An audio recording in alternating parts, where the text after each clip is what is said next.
That is rise of nationalism in Europe. Okay, before we start, we should know some of the outcomes of this chapter and also the process. So what we are going to do? So first we are going to discuss the benefit. What are the benefit of this drill? The first benefit of this drill is that you will have a correct pronunciation of some words. And how it will be helpful to you?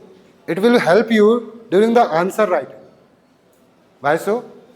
Because if we pronunciate it wrong, then we will write it wrong.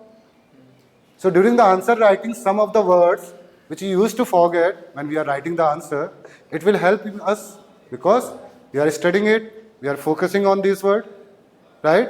And while writing the answer, it will help us. And what are the process? What are the drills?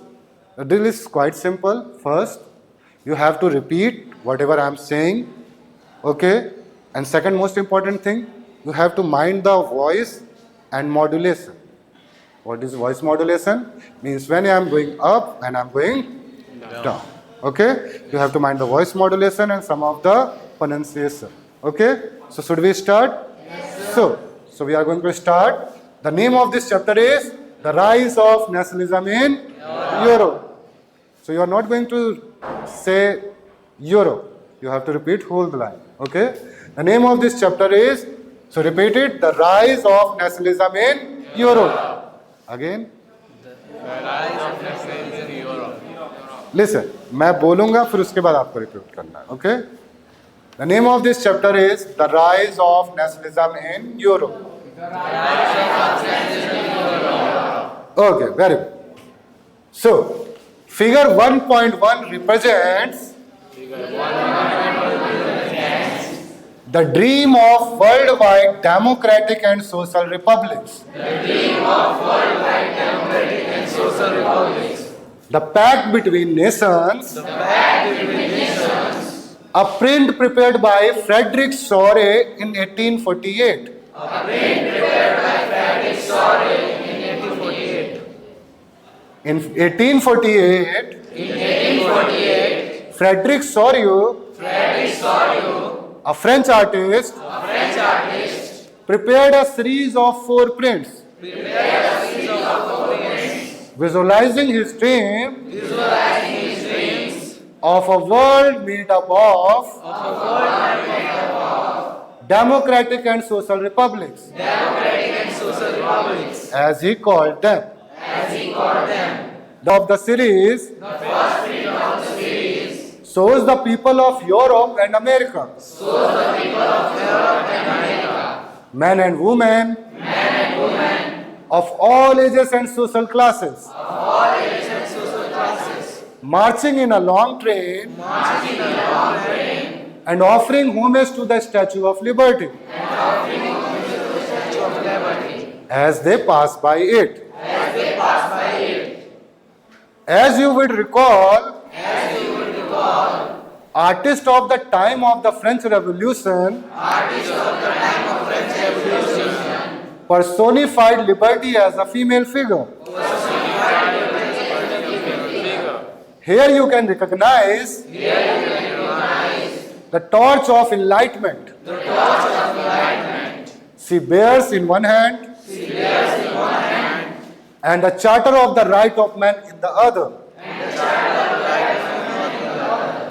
On the earth, in the foreground of the image, lie the shattered remains of the symbol of absolutist institution. In sorry utopian vision, the people of the world are grouped as distinct nations. Identified through their flags and national costume. Leading the procession, we pass the Statue of Liberty, are the United States and Switzerland, which by this time were already nation state. And now we are going to study about the new words. New words. Absolutist. Literally, a government or a system of rule that has no restraint on the power exercised.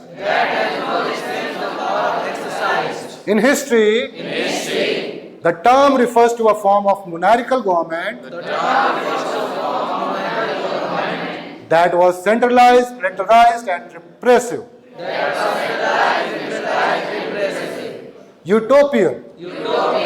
A vision of society that is so ideal that is unlikely to actually exist.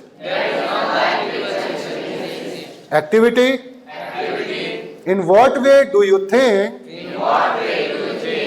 this print depicts a utopian vision?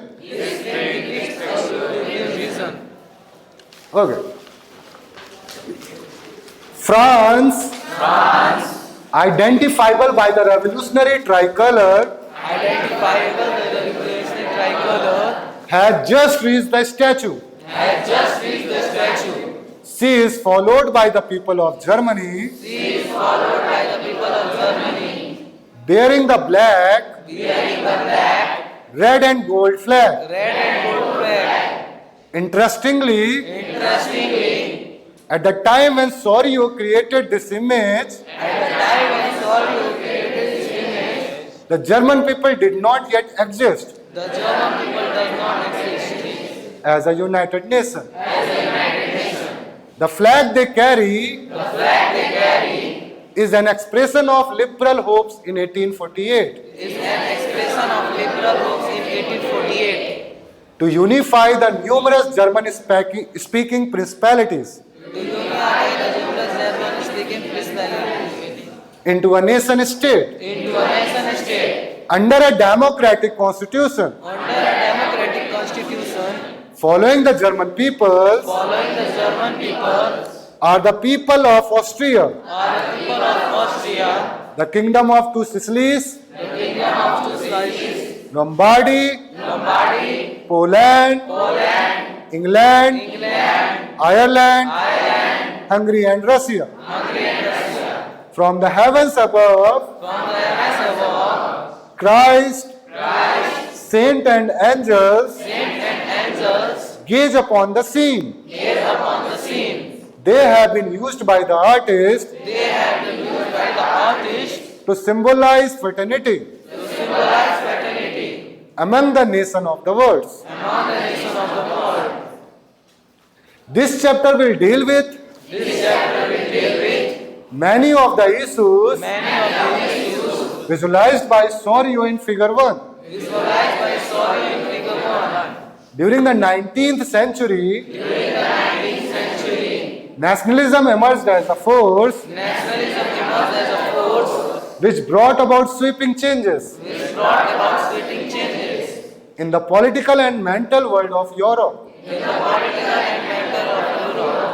The end result of these changes was the emergence of nation state in place of the multinational dynastic empire of Europe. The concept and practice of modern state in which a centralized power exercise sovereign control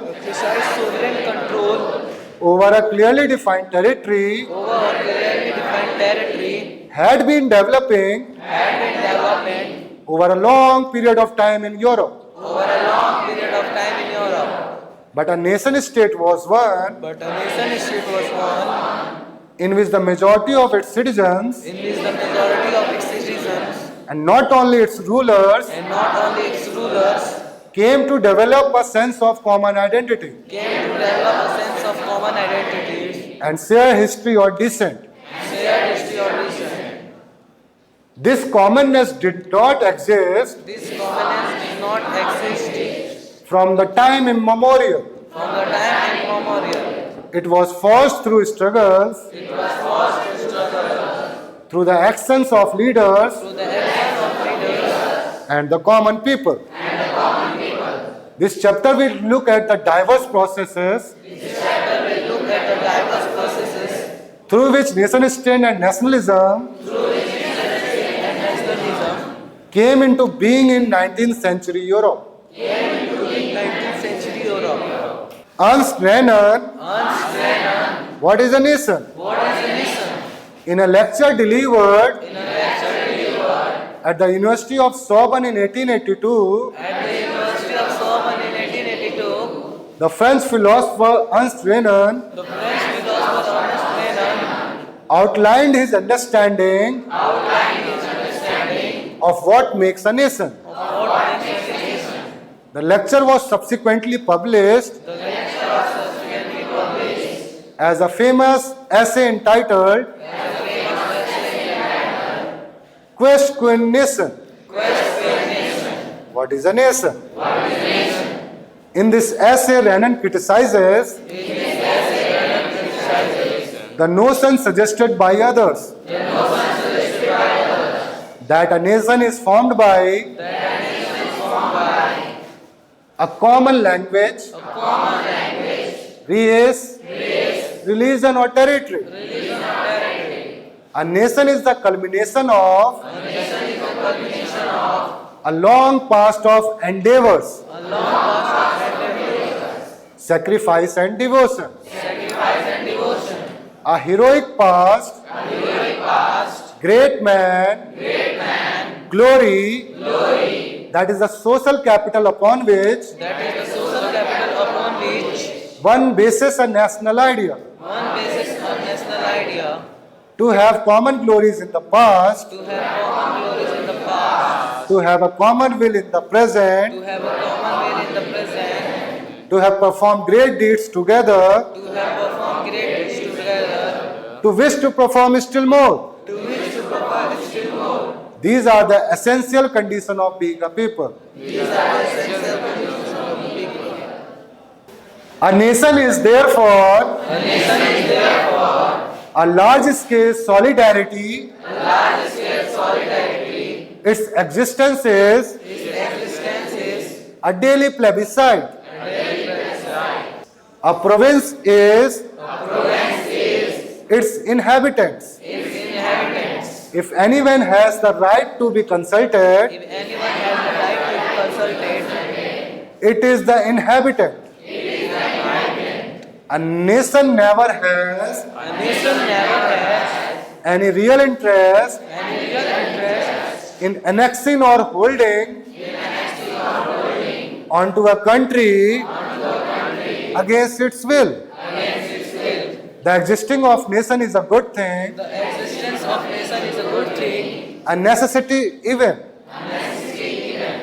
Their existence is a guarantee of liberty. Which if the world had only one law and only one master. Thank you so much.